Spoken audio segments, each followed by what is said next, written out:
story from the Post-Millennial. Trump signs order launching all of government effort to dismantle left-wing domestic terror groups. The Post-Millennial reports President Trump signed a memorandum on Thursday launching an administration-wide effort to dismantle left-wing domestic terror groups across the country. The order seeks to interdict the groups, block them from performing violent acts, and the administration will look at sources of funding. Let's play the video. They're anarchists and agitators, professional anarchists and agitators, and they get hired by wealthy people, some of whom I know, I guess, I probably know them. And you wouldn't know it. You're at dinner with them, everything's nice, and then you find out that they funded millions of dollars to these lunatics. Steve, could you say a couple of words? Yes, Mr. President. This is a very historic and significant day. This is the first time in American history that there is an all-of-government effort to dismantle left-wing terrorism, to dismantle Antifa, to dismantle the organizations that have been carrying out these acts of political violence and terrorism. What we have seen, if you look at whether it be going back to the riots that started with Black Lives Matter and all the way through to the Antifa riots, the attacks on ICE officers, the doxing campaigns, and now the political assassinations, these are not lone, isolated events. This is part of an organized campaign of radical left terrorism. It is structured, it is sophisticated, it is well-funded, it is well-planned. There is really no parallel like this to anything else in the country right now. There is an entire system of feeder organizations that provide money, resources, weapons, and when they're attacking ICE officers, they're attacking federal buildings, or they're isolating public officials for harassment, doxing, intimidation, and ultimately attempted assassination. It is all carefully planned, executed, and thought through. It is terrorism on our soil.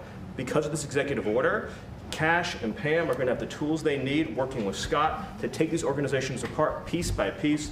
And the central hub of that effort is going to be the Joint Terrorism Task Force, or JTTF, which sits inside the Federal Bureau of Investigation. But for those at home who are worried about terrorism in this country, they need to understand, because of President Trump's strength, because of his vision, because of his leadership, we are now going to use the entire force of the federal government to uproot these organizations root and branch. And again, that's only possible because of President Trump and his leadership.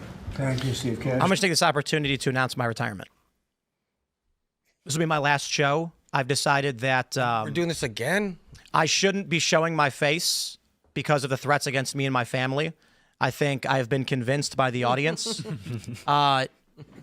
The threats that we've received over the past week, even being completely uninvolved in anything related to TPUSA, have been so tremendous that my security team warned I wouldn't be able to travel, and a disguise wasn't necessarily an option because my travel itinerary stuff can be leaked as well, especially by employees who are doing load manifest. And the issue being that with prominent mainstream run-of-the-mill liberals posting that they wanted to see these deaths, the concern is, you're absolutely right, Joseph, in what you were saying. We don't know which one of these people might just see a flight manifest and then send a message to a Discord saying Tim Pool's going to be on this plane. Here's when it's landing. So the ultimate decision was we could buy 4 plane tickets, you, your wife, 2 security guards. You'll land. We'll have two security guards waiting for you, 4-person escort to an armored SUV, which will bring you to a hotel where we'll stand guard outside of the door for 24/7 security. Be transported to the event where security will stay with you at all times, and then you will go back. You'll be confined to your hotel. I said, I don't think I want to do that. And they said, you probably shouldn't travel. And, so I think everybody's correct in that I'm not a law enforcement guy. I'm just somebody with opinions, and the threats are really great, and they're trying to figure out where I live. They come to my house. Why would I take this risk at all? So I quit. I'm sorry to hear that, Tim. But also in the political world, we're talking about how anything can happen at any time. Left-wingers and liberal folks can get crazy right off the bat. We live in that world now. Look at that young lady who got stabbed on the train. Anyone right now, today, you walking down the street, you get shot and killed by anyone, anywhere. So we're just focusing on the political world. I'll be more serious about it. I don't understand the argument that people are telling me I'm wrong about asking our law enforcement to stand firm and proud and fight for their country. And they're saying, no, they should hide, but then expecting me to have to live in a box. Yeah. I'd much rather just, I can, it's really funny.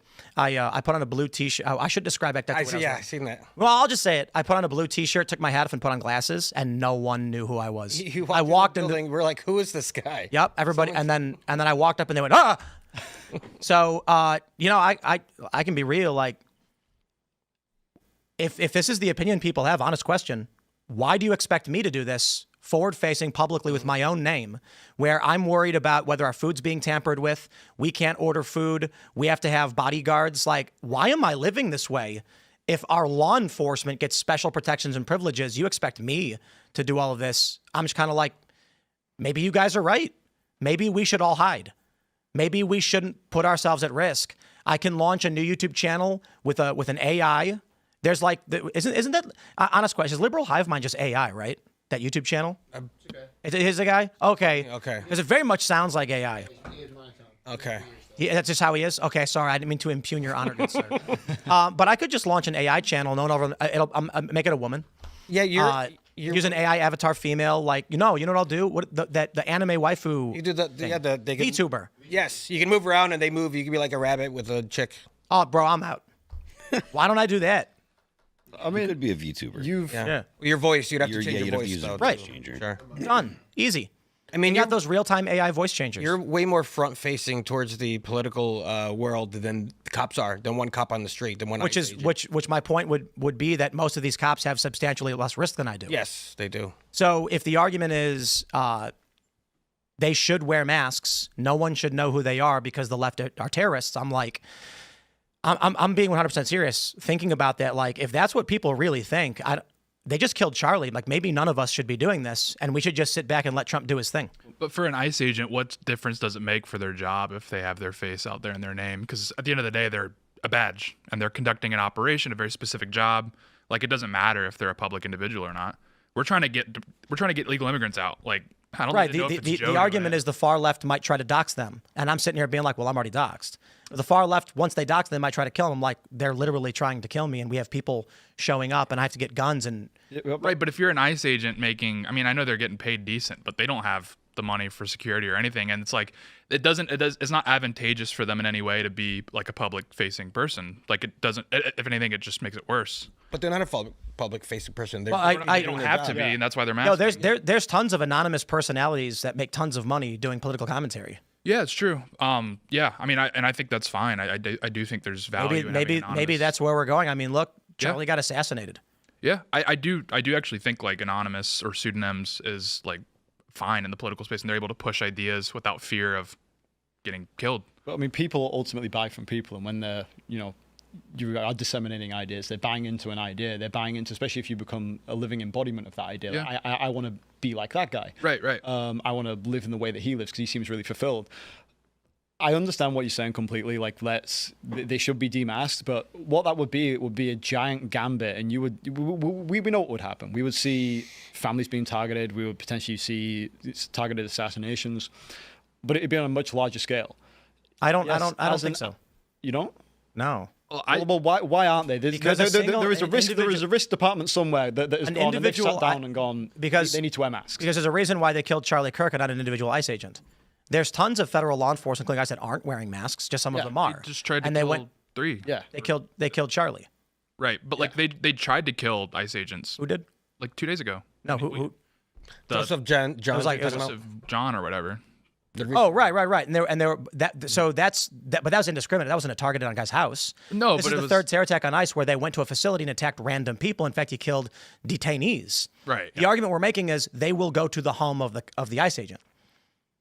I mean, yeah, presumably if they're privy to information at some I point. mean, you can go on LinkedIn and find this. I mean, information. And the cartel is You got a cartel. CBP facility here. You could just sit outside and collect license plates. I mean, you can. the cartel things are important. We've seen like the assassination of various DEA agents, right? Like that happens Yeah. a lot, right? They would be in the same realm as that. However, the difference is that is like, the cartels are a foreign organization. So it's seen as an external threat, foreign terrorist organization. Yeah, no, I Within the understand cartels, when it's on your own soil and it's your next door neighbor, it's the guy sitting next to you on the bus. It's a completely different, almost like years of lead type scenario. If they do demask, they're obviously not, because there has been a risk management sort of assessment, probably like hundreds and hundreds of pages long, that has gone, actually, it's probably best that these guys stay masked up. Yeah. The reason why the left doesn't have any leaders, they actually do. And I will tell you this from literally being in these direct action meetings with leftists. They have leaders. The leaders organize. They supply money, tools, and then they say, I'm not your leader, and if anyone asks, I'm not in charge. Step back, yeah. When they go out to protest, you'll never see anybody directly leading the group because they say law enforcement will target any perceived leaders. So that's why they say Antifa is a leaderless movement. It has leaders. They're just lying. Liberals cover up for them, or they're just stupid. Someone is funding these tools. Someone is buying these things and handing them out. Someone is telling these people where to go. Someone is saying, here's the route we're going to take. And it's usually a small group. The hierarchy is natural. Usually it's a young guy who says, here's what we're doing. And they say, okay. Because, I mean, let's just be real. Communism isn't the real thing. The idea that there's like a truly decentralized group of friends all holding hands, just being like, how many of you want to vote for a route that goes down Broadway and turns left at 45th? Raise your hand. They don't do that. One guy goes, here's the plan. We're going to march from the financial district down Broadway. We're going to turn left at 42nd, make our way to Bryant Park. From there, we've got a group waiting with shields. And they go, okay. Now, who's that guy? Who does he work for? Where's his money coming from? I mean, that's what this needs to resolve. Indeed. Right? But has it, when we were talking before the show, but that potentially this doesn't actually change much. Like, is this really going to give him the tools and give the FBI the tools to dig into these people, hold them accountable? I mean, it is kind of that vague thing. I made a donation. I don't know what happened to the money after it went out. I thought it was for a good cause. It was misappropriation of funds.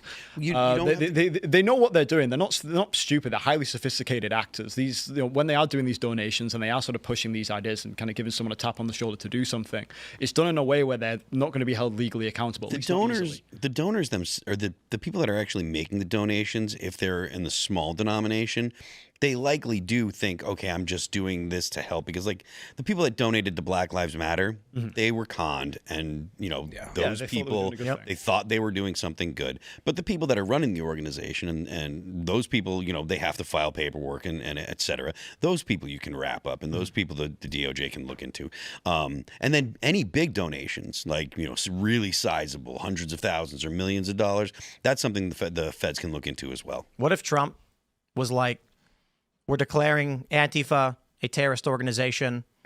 All of those who are flying the symbols of Antifa, who are pledging allegiance to or support for, are fair game.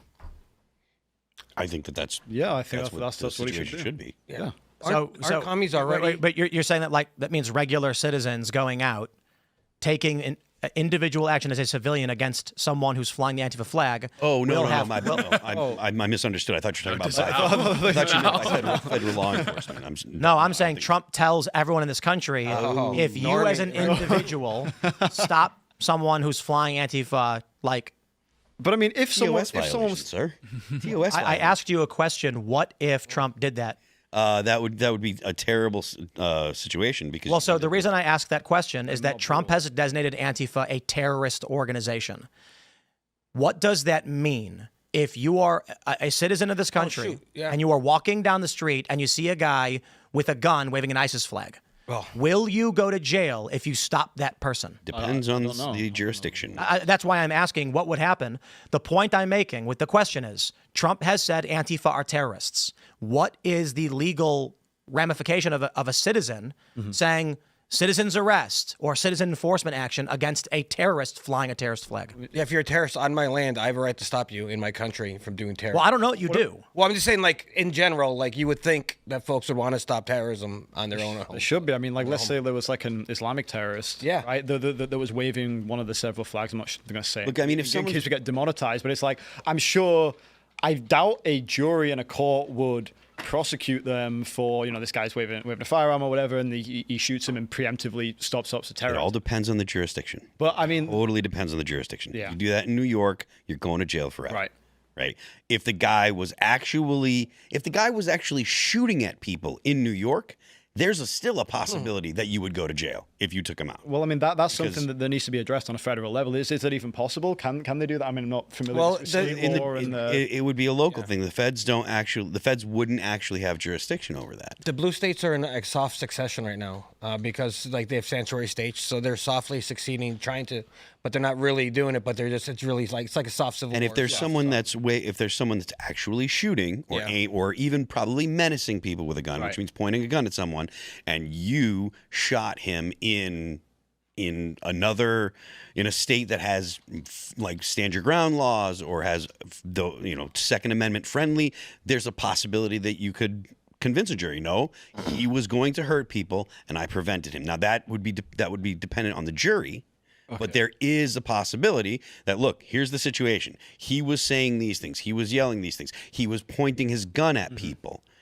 So I saw that, and I figured I needed to take action to defend someone else because he was going. I was in legitimate fear for my life, and I believed that he was going to cause permanent harm or death to someone else. So I acted to end the threat because there was an ongoing threat. Now, you can make that argument, and if you have a good lawyer and you are in front of a jury that's fairly friendly to the Second Amendment, and you're in a jurisdiction where there are people that are friendly to the Second Amendment, you might be able to get justifiable homicide. Mm-hmm.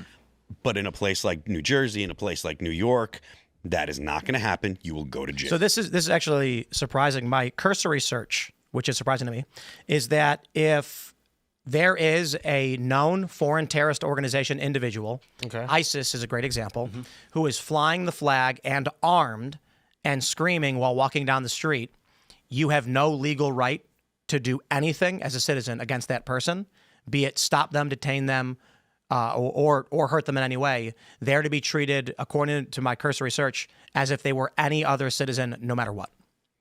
So that sounds like something that needs to be dealt with. But obviously, with the First Amendment right, is it political expression if you're waving the flag? Everything that Tim said is true, but it still does depend on the jury.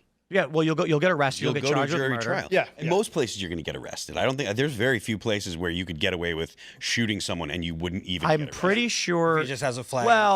Well, let's clarify what you mean by arrest. Very few, not none. I think you need to clarify what you mean by arrest. The police are going to take you into custody is not arrest. Like being detained, you mean? Arrest is probable cause for a crime. You're being taken in to be processed for that crime.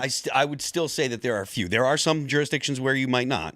I'm pretty sure. But most I can at least speak for West Virginia. I would even get down to it depends on the like if you're on your you're on your property. Yes, if you're on your property. Yeah. And like in Florida with Zimmerman and Trayvon, I don't believe he was arrested. He was brought in for questioning and then released, and that's what caused the controversy. Yeah, I mean that could be too. Again, right. I think that it does depend. It depends a lot on the even down to the locality, because if you're in an urban area in a place like West Virginia, you might not get the same kind of treatment from the county sheriff or whatever that you would if you were in a more rural area. So do you think it's going to be a case of perhaps Trump needs to encourage the red states to adopt legislation to facilitate this sort of, citizens arrest, potentially if someone's holding a firearm. I don't know what... It's one of those slippery slopes. It's a slippery slope, right? And also you're talking about this kind of like soft secession. If you've got, a de facto situation in blue states where these guys can walk around unattested and actually not just that, but can continue to grow. It wouldn't be Trump. It wouldn't be Trump. It would have to be something that Congress passes to have the force of law.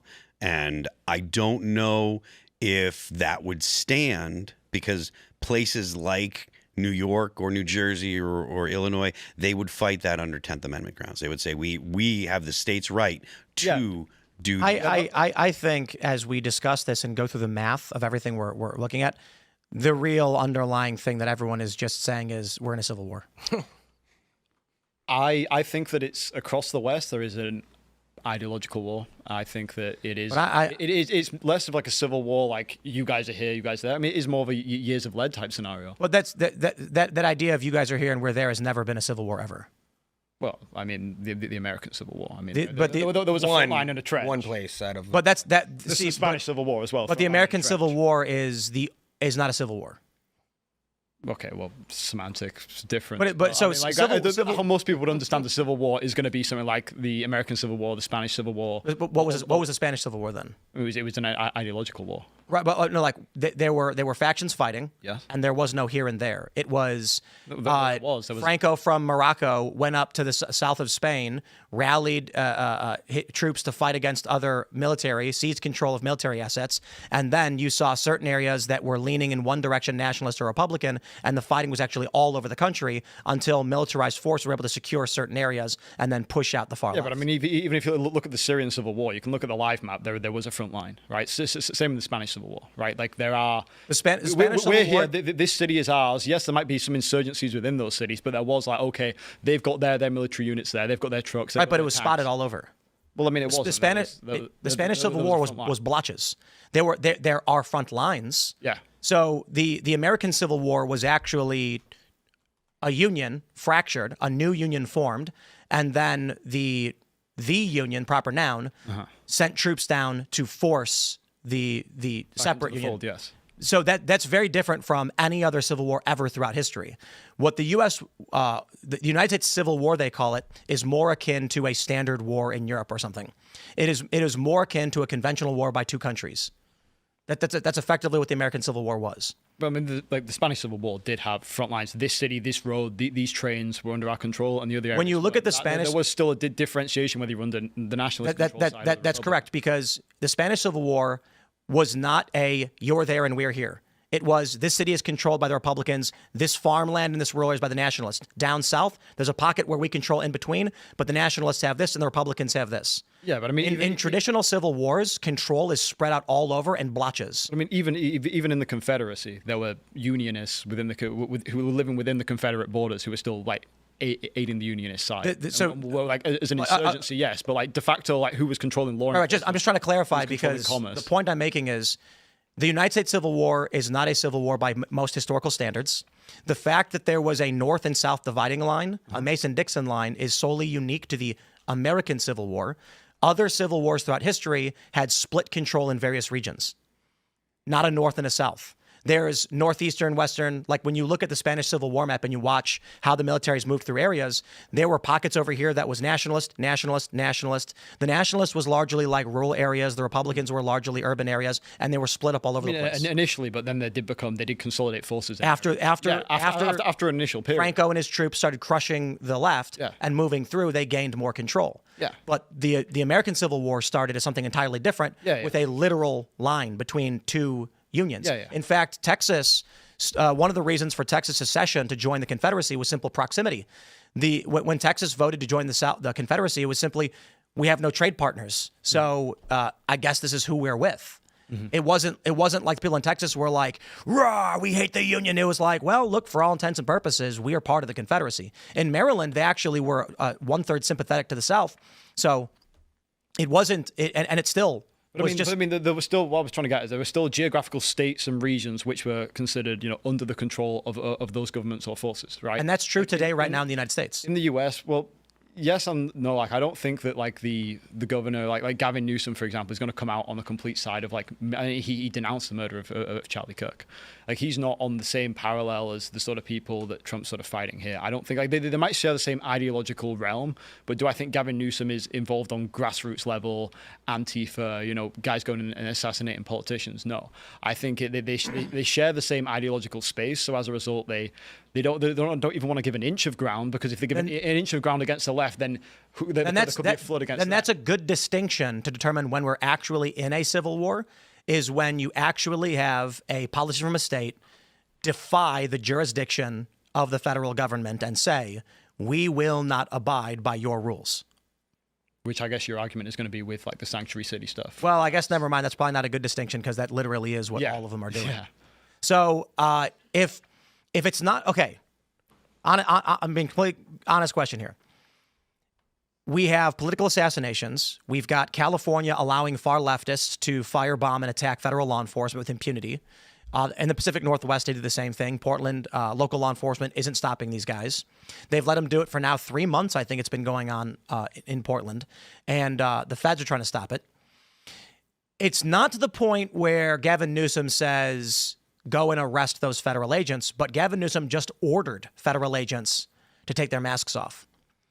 So the question then is, we're looking at this gradient to try and figure out when it is technically a civil war, but I can say this. We are in a period of assassinations where the mainstream political faction of the left celebrates it, or they lie about it, or they defend it.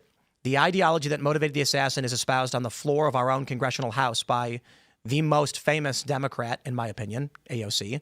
You can make arguments about any of the other Democrats, but they've largely waned.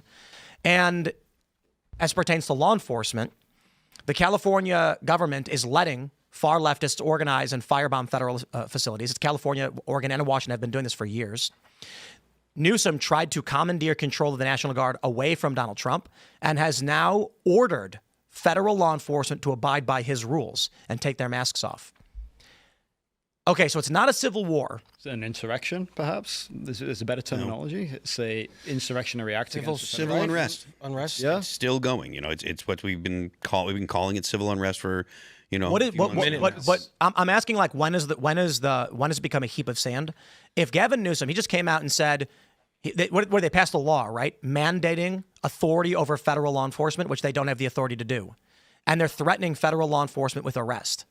It's all about Trump's response, right? Trump would have, I imagine, I'm not as well versed in American politics as you guys, but he would have somewhat of a mandate to go, okay, well, this state is acting in rebellion of the union. I'm sure there's some sort of legal prerequisites where he could potentially justify federalizing it, whatever it may be. But I'm sure there's still a huge amount of legal frameworks to go through to try and resolve it before it gets to a point of actually there is no discussion. It's like, we're going to do this, we're going to do that, and we're at an impasse. Thanks for checking out this clip from Timcast IRL. Make sure to watch the show live Monday through Friday at 8 p.m. Subscribe to this channel, and we will see you all there.